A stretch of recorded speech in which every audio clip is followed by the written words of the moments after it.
Now to the peril in paradise for a young California high school chemistry teacher who was vacationing along the Guatemalan seaside. Alex Austin and best buddy Dylan Nicholson were ringing in the new year with some sand and surf when tragedy struck. It's a true life and death drama that left Alex with a broken neck, but luckily he survived. So why is he now trapped there and unable to come home? I just remember floating with my face down under the water. I started to realize that, oh, I'm about to drown now.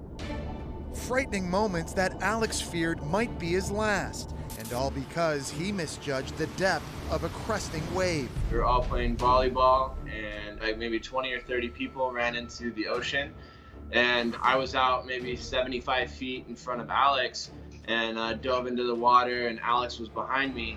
When he dove, he just dove into a wave that was crashing onto really shallow water, and fortunately that left him without feeling below his neck. I actually was just confused. I didn't know anything was wrong at all. Nothing hurt. I was thinking okay, why am I not swimming? What's going on here? Thankfully someone saw me just floating there and flipped me over so that I could start breathing. It was Dylan's girlfriend Karina who flipped Alex over, as others, including luckily a doctor, came to help rescue him. He was like, make sure we do not move his neck or his back. Just keep him perfectly flat. With the closest ambulance 2 hours away, Alex could do nothing but wait. So they first just brought me up onto the beach because they wanted to move me as little as possible. Probably laid there for maybe a half an hour. Until the tide started coming in, and they said, all right, we have to move him. So they brought out a surfboard and put me on that, and then at that point they brought me pretty far up the beach, so away from the water, so I'd be safe. Alex also needed a neck brace, which none of the local medical supply stores had. And these two superstar hero Guatemalan guys, they got onto their motorcycle with a hammer and a hacksaw, and they went over to the next town and broke into the next town's medical center hospital and stole a neck brace to give to Alex. And so they came back and said, all right, you guys got to give the medical center some money for their door because we just broke into it.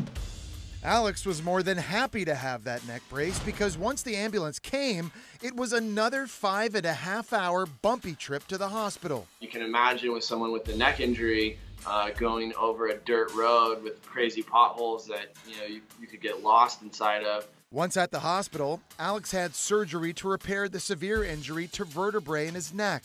Luckily, the damage proved less serious than first imagined. But with no traveler's insurance and facing a $40,000 bill, Alex had another problem to worry about. Guatemalan authorities confiscated his passport until he could pay. That's when Dylan, who works in crowdfunding, sprang into action. I immediately was like, all right, we're going to start a GoFundMe. I'm going to speak from my heart. I'm going to provide constant updates, and we've been really blessed. Blessed indeed. They've raised enough money to allow Alex to leave the hospital. I just want to say thank you, everyone, so much. It really means a lot to me that so many people just want to see me get better and get back home. And home is where Alex is headed.